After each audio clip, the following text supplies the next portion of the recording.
I guess first of all, it's important to note that this recommendation that I'll be bringing forward to you tonight is really a recommendation that comes from our executive team along with Kovert Hawkins Architects, and Jamie Lake is here. And Jamie Lake has been an invaluable asset to us through this process. And we really had an objective of making sure that we looked at equitable facilities that benefit our entire community, our students, staff, parents, etc. Now, everything I'm going to say to you tonight, Board, is subject to your input, your feedback. Without your authorization, we can't really move forward on this.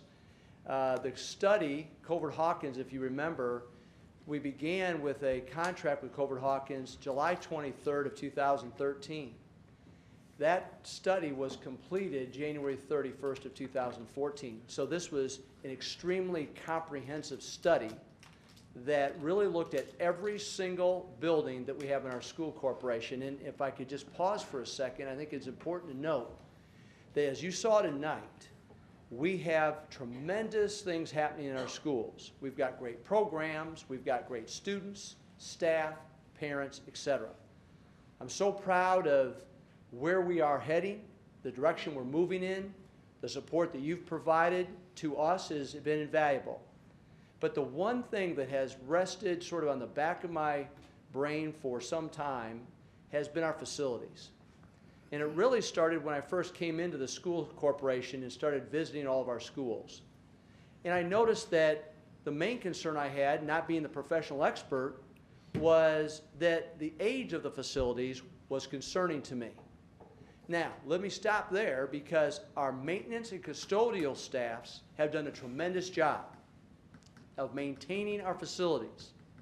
And we get the best out of our facilities we can possibly get. However, our students and staff and parents and community deserve better facilities. And so it's time for us to move forward, and that's why we're doing this tonight. You'll remember that Jamie was kind enough to present the comprehensive study that focused on an enrollment forecast. And if you remember, we were not talking about substantial growth immediately, but just sort of a steady growth over the next 10 years. Now, what happens with all of the commercial development that's occurring, the assumption would be that at some point in time, it may go from steady growth to substantial growth. So we were having to really look at how do we balance enrollment forecast over the next 10 years.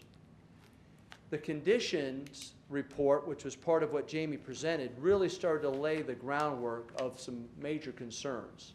And we focused on three major areas. First of all, student safety. We've got to make sure the buildings are safe. We have to make sure that they're a healthy environment, not just for students, but for staff as well. And we have to make sure that we're providing a learning environment that's going to really be beneficial to our students and to our staff. So I appreciate Jamie's work in breaking down the study. As we looked at it, we saw three main projects. The first was our middle schools, predominantly River Valley and Charlestown. There are issues there related to safety. They're both open concept schools. Even though we've worked hard to have a secure environment at the front entrance, once a person gets through that first security barrier, a person could go anywhere in those buildings at any point if they were striving to do harm. There are no doors. There are very few walls. That's an area in this day and age we need to address. Student learning is also impacted. I've spent a lot of time in those buildings. We have people all over our district who have to go there every day, and it's amazing how they overcome just the distraction that can be heard. If I'm sitting in one classroom, I could potentially hear numerous other teachers or students trying to talk and speak, etc. So that's very much of a concern at both Charlestown Middle and River Valley. We also have to take a hard look at Charlestown, not just from the middle school perspective, but from the future growth perspective. As you remember, the enrollment forecast talked about the fact there'd be a lot of growth occurring from northern Jeffersonville to Charlestown, and we've already seen that happening, and developers are currently entering into potential agreements to build more additions in that area. we believe that there's going to be a need to have an elementary that's strategically placed in that vicinity. I'll go into more details in a minute. In the third project, and also in Charlestown, there's an infrastructure concern really with both facilities, that both Pleasant Ridge and Jonathan Jennings. There are issues and concerns of maintenance to try to make sure that, for example, there are no leaks in the roofs and other kinds of things that are of major concern. In Jeffersonville, with the plan I'll provide to you here in a minute, there are safety issues at our facilities. There are health issues, because mainly, again, with the age of the facilities. We have future growth issues, especially on the north side of Jeffersonville, and then those current facility infrastructure issues. Middle schools, I've already mentioned, both River Valley and Charlestown. Again, we want to renovate to eliminate the open concept. This will improve safety and learning.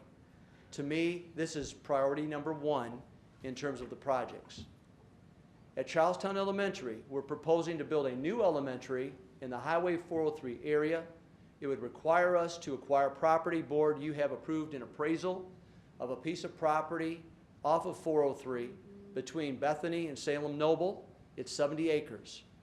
It's more than enough to build an elementary, but also allows for future expansion to build other facilities if we need it. Now, this would, after a lot of debate and consideration, the building that we believe would need to be closed because of the status of the building. If you look at the physical plant, Pleasant Ridge, even though it's a newer building, it's in poorer shape than Jonathan Jennings. So I know people in Charlestown may question that, but based upon the comprehensive study, there's a lot of detail that would dictate that if we had to make a choice, it would be Pleasant Ridge that would close. There would, another issue that at least we need to consider is when they built and renovated Charlestown High School, it's on 59, just under 60 acres of land. The recommended acreage for a high school is 75 to 100 acres. So we're well under the recommended acreage. So what happens is we're very landlocked from an athletic facility perspective. If there's future growth at Charlestown High School, it would occur between the building and the football stadium. There's a practice field of sorts that exists there currently. That would have to go somewhere else. We have tennis courts that are in need of major repair. They're in an area where they can actually take on too much water, so the tennis courts need to be relocated. There's no soccer field in Charlestown, so that one football field has to accommodate the soccer, any soccer that's going on as well.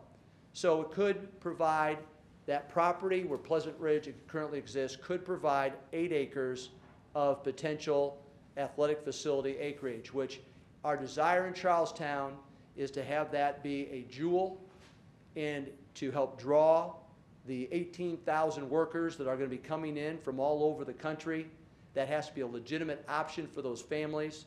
We need to have that ability to make sure that it's a true comprehensive program at Charlestown High School. In Jeffersonville, we need to renovate Parkview, turn it into an elementary school. We would close Maple Elementary, and we'd use Bridgepoint for alternative education. At North Haven, we'd renovate to eliminate the open concept. That's a safety concern. We'd expand it to accommodate Spring Hill, and Spring Hill would close. Wilson, we would build a brand new elementary on the current property. There's enough land to do it.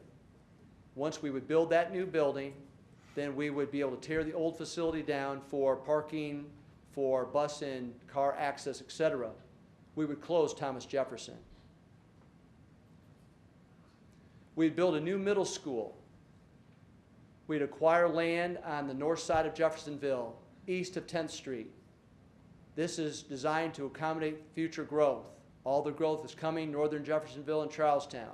We believe that the middle school needs to be further toward this administration building. There's plenty of land right around this area. We could easily build a new middle school. for Jeffersonville. Parkview, Riverside, and Utica students would therefore attend this new middle school. So you'd have 3 elementary schools on the east side of 10th Street, all moving and transitioning students to the new middle school that would be east of 10th Street. And the note is, on the other side of 10th Street, because that seems to be a natural divider, then you'd have Parkwood, North Haven, and Wilson that would attend River Valley. Currently, Board, we have students at Utica, North Haven, and Wilson. Some of those students attend River Valley. Some of those students attend Parkview. That divides friends. That divides families. We don't want that to be the case. We want it to be very clean. So project summary. We convert Parkview, that is located on 12 acres of land. A middle school recommended acreage is 30 acres. Parkview is landlocked, and anyone who's lived around here knows that. A recommended acreage for an elementary school is 10 to 15 acres. Parkview would be a perfect fit. It also would accommodate students from Maple. Maple is 3,300 feet from Parkview. All Maple students who leave as 5th graders, they move on to Parkview. So it's a natural fit for Maple students. North Haven would be converted to a 650 to 750 student elementary, as would Parkview. And as you can see, River Valley and Charlestown would be renovated to eliminate the open concept. So we'd be renovating 4 buildings. We'd build 3 new buildings. A new Wilson. Now, whether Wilson keeps that name or there's a choice to name it something else, that would be up to you, Board, and maybe community input. But the reality is we have the land to build right on the current Wilson property. The new Jefferson Middle School would be built for 900 to 1,000 students, and that would be similar in size to our current River Valley. And then the new Charlestown Elementary would be built for 650 to 750 students. All right, so again, close. That is a word that can strike a lot of emotions in people. And I get it and I understand it, but I am telling you that the recommendation that we bring forward to you comes with deep thought and great sincerity. We love our students at all these schools. It's not about the students. It's not about the staff. It's not about the parents. All of these facilities, Maple, Spring Hill, and Thomas Jefferson in particular, are 3 of the buildings that the facility study showed are in greatest need of major renovation or replacement. All 3 of those buildings, Maple and Spring Hill, are our 2 smallest elementaries. 190 students at Spring Hill, 240 at Maple. We feel that Maple students and Bridgepoint students can go to Parkview. We can still maintain a presence that is as close to downtown as possible. In Board, I can guarantee that our team has looked at every possible and conceivable location for an elementary student in that vicinity, and there are no options. This whole project has taken an extra 6 to 8 months because we could not locate the right fit. Fortunately, we started to really think hard about Parkview, and it started to make more sense the more time and attention we gave it. We think it makes perfect sense moving forward. Spring Hill students move forward to North Haven. North Haven is a great location. There's plenty of land. We can expand, and we feel very good about that location. Thomas Jefferson, it's landlocked. What a great school. All of these schools are great schools. Again, it's not about the people. It's about the facility. Our students and staff in these buildings deserve better. They overcome their facilities every day. I've seen it. They don't complain. They don't whine. They don't moan. I'm proud of all of our people. They deserve better.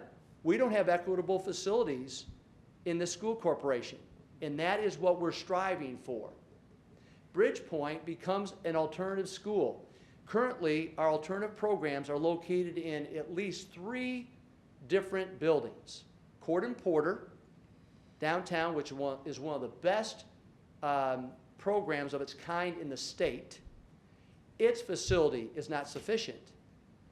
Clark County Middle High, probably becoming one of the finest of its kind in the state. We can only accommodate less than 100 students there.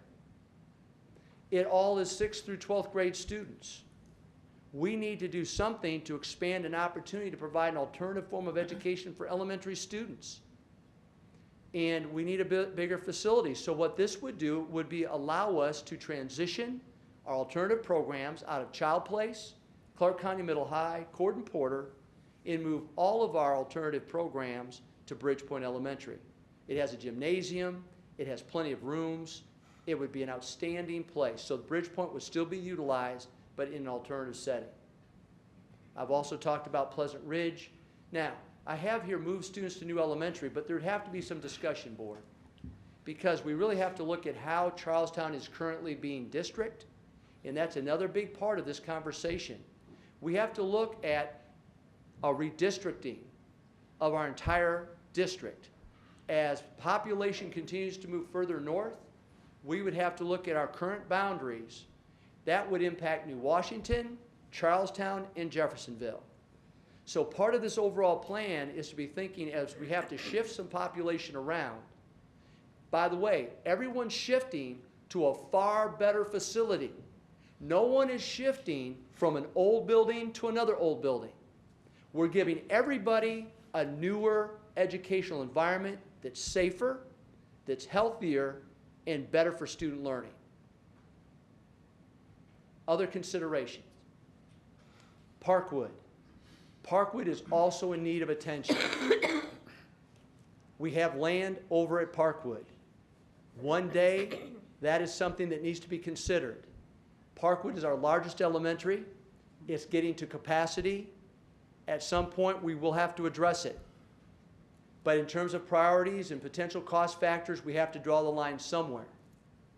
And that's our recommendation, is that we keep it under other considerations. Now, Jonathan Jennings, as I mentioned, I know the Charlestown folks, Jonathan Jennings needs attention. So it is something we need to keep on our radar screen. It's something that we can get more community input and feedback regarding. We've made the decision based upon cost factors being sensitive to our taxpayers, but also looking at the physical aspect of those two facilities. If we had to make a priority, if we had to choose, that's why we made that choice.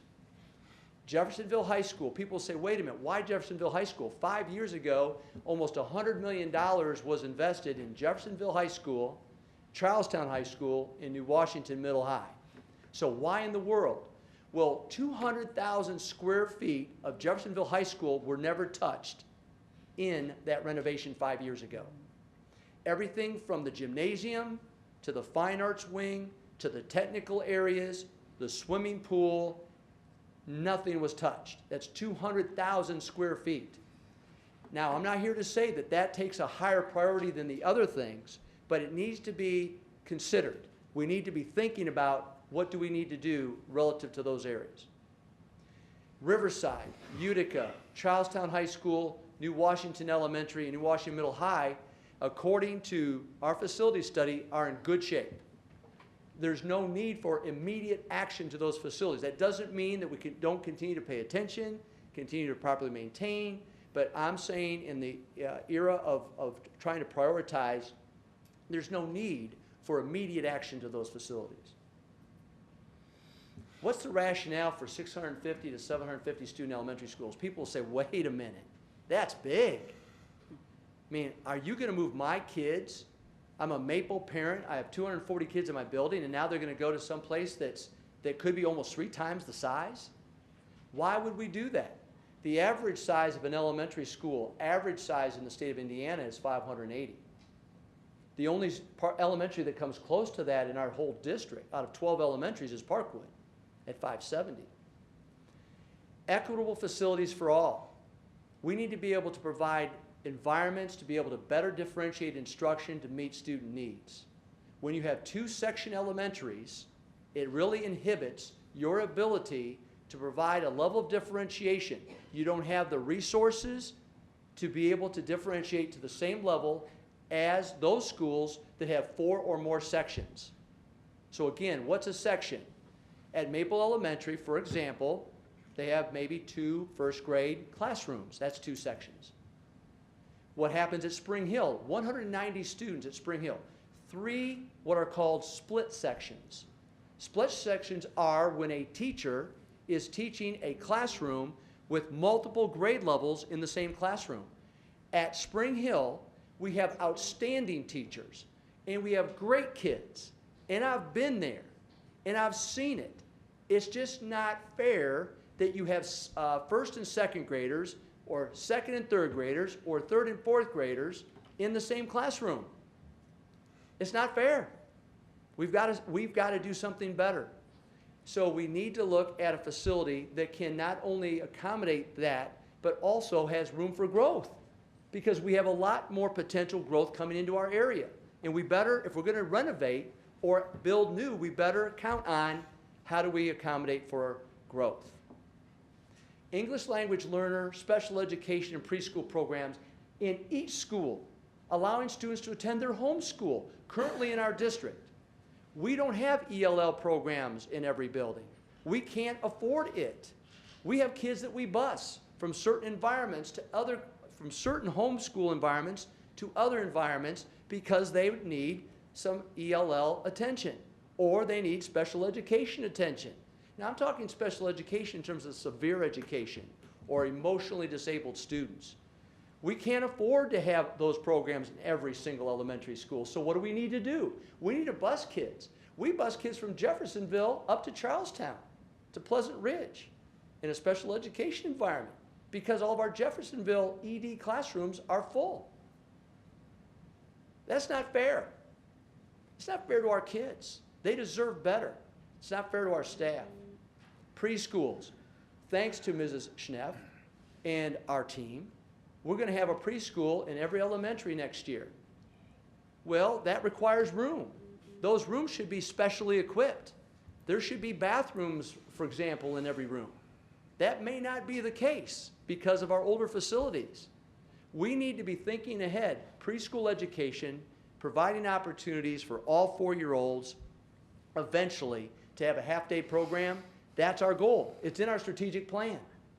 We need to make sure that we provide that opportunity in every building, and those facilities are fair to all kids.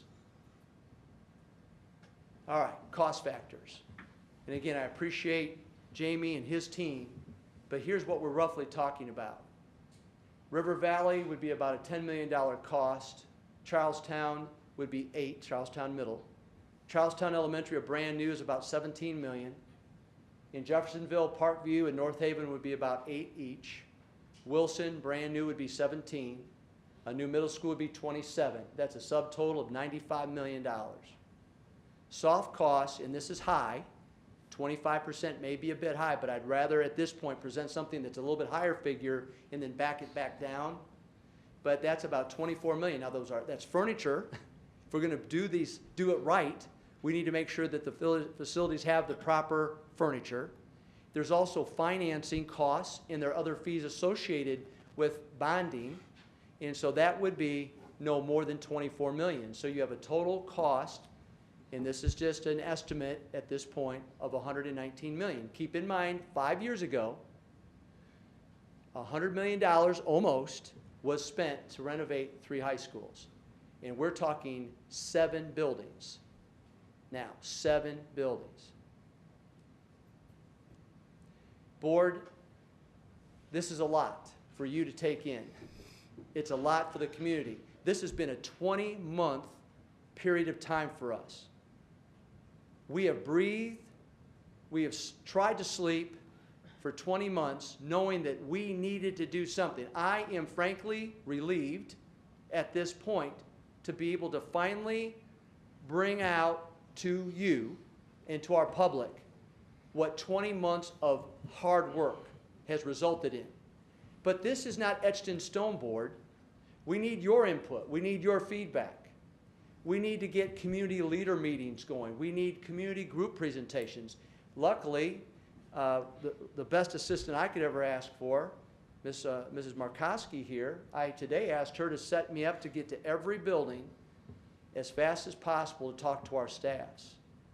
I'm also going to set up every possible meeting I can. I will go anywhere I need to go at any time I need to go there. And my wife and my family, who was here earlier, she may not see a lot of me for the next 6 months, and that's why she's very special to put up with me.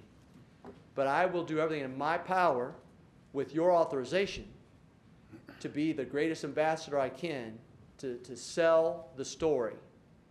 We're not doing this to hurt anybody. We're doing this to help everybody. That's our goal. So tonight, this is the initial recommendation. I'd like to come back to you in 2 weeks to get your input and feedback. I would like to begin doing community meetings as soon as tomorrow, meeting with our staff and our community. We would be working toward a possible 1028 hearing. Now, that is the hearing in which we have to come to you and say, or board, you would have to authorize a specific plan. This is what the plan is. This is the cost of that plan. Here are the tax implications of the plan.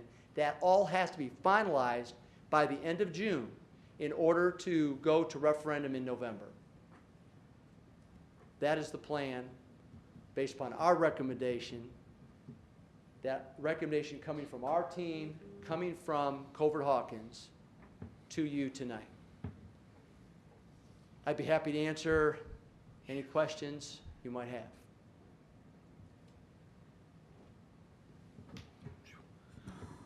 Are we going to get a copy of this tonight or emailed tomorrow? Or? Yes. Okay. One of the things that we wanted to make sure of is really up to about 4:30 this afternoon, I was still working on a lot of the information that was presented here from a cost factor perspective.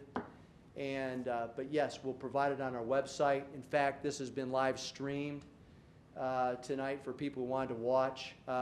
Daniel, who's the best videographer in southern Indiana, at least, he'll be providing a copy of this eventually on our website. So it'll be available for everyone to look at and to have comment, be able to eventually make comment on the whole project moving forward. Yeah, and Dr. Mellon, I appreciate hearing from you and your team. At the top of the list was student safety and educational values, and I think you've made tough decisions, and there's no easy way out to do things the right way. Appreciate everything you've done. Thank you. You're welcome. Further comments? A lot to think about. Yeah, I mean, absolutely, a lot of work, a lot of good work's gone into this. Absolutely understand the need. It's a lot for us to digest, so we'll appreciate getting the presentations as soon as possible and let us begin, I guess, mulling over it and asking questions and getting public support, and hopefully we'll be ready to talk more about it in a couple of weeks. We'll plan on, it'll be on the front burner in board. Again, I need to thank, without my team here, there's no way that this work gets done. So I'm a very lucky person to have the quality that's over here to my left, and I have to thank Jamie Lake and his team at Kovert Hawkins, because it's been a long process and we're not done. We have a lot more work to do, at least I hope so. And so, but without all their help, we couldn't have been to this point tonight, so thank you. All right, thank you, Dr. Mellon.